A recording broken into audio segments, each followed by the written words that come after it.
Well, so you started with just, making a modern version of a very capable entry level airplane. And then Yeah. you had to make I would say it's a pretty huge leap. You might have a different feeling, but from that one to the first Super Patriot. I don't disagree with that because we had to really kind of start thinking more outside the box as well. And the first one, it was really on us. We were building our first demo airplane, which was on the cover of the magazine again. Sure. So. And it's got like an Arctic camo. That's the one you're talking about? Yeah, the Arctic camo airplane. And so it was really neat building that airplane and thinking about what are the things we want to do. And we looked at it from the pilot perspective, and then we looked at it from the mechanic's perspective. We knew the airplane would fly great. And so we started thinking about the little bitty 1% things of accessing all the stuff, being able to inspect things when it comes time, and the pilot, like you've flown in the airplane, and we really have not changed the skylight. We have about 8 inches more skylight on top than your normal Super Cub. And so if you tilt the airplane about 20 degrees, you can actually look out over top of the wing and see what's beside you. Which I did today going down the river, and we talked about that. I appreciated the fact that in those bank angles, as you're trying to get around the river, you were looking out. I mean, you're as a pilot. As a pilot, you're focused on what's ahead of you. You don't care which window you're looking out of. And I realized at some point, I'm like, I'm not even looking out of the front of the airplane anymore. I'm looking out of the top. Yeah. And so it's just, you're right. That is a small detail that makes a big difference to the pilot flying down the river. Well, and that's the things that we did is we looked at all that and we changed the shape of the glass in the back. So, because I don't like having the passenger in the back or the co-pilot or the teacher, the CFI, being in a dungeon. And so we opened up the whole back of the airplane with glass as well.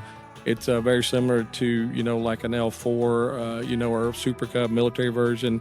And so we wanted more glass. And we designed even the instrument panel so that it's got angles on the side. The fuel selector valve's right there looking at you. There's a lot of little 1% things. Again, I talk about that. But if we can create 10 of those, we've changed things 10%. Right. And so that's the way we look at it.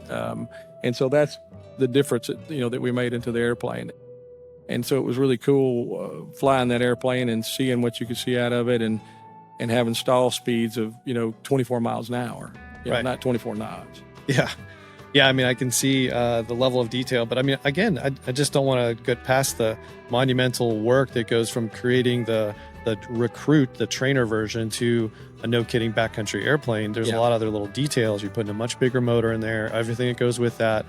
All your airplanes have top-notch avionics that, a student doesn't need when they're learning how to do it, flying the airplane, but it kind of comes all together in a very, very nice product that, as you said, every airplane gets a little bit of an upgrade just naturally as you kind of learn through this of what the pilot wants and what may be a little more maintainable, because those are kind of the two hallmarks, right, that I hear from everybody is the maintainability. And as we were walking around, there's this little access panels that you have built into here, which other airplanes have to cut into the fabric.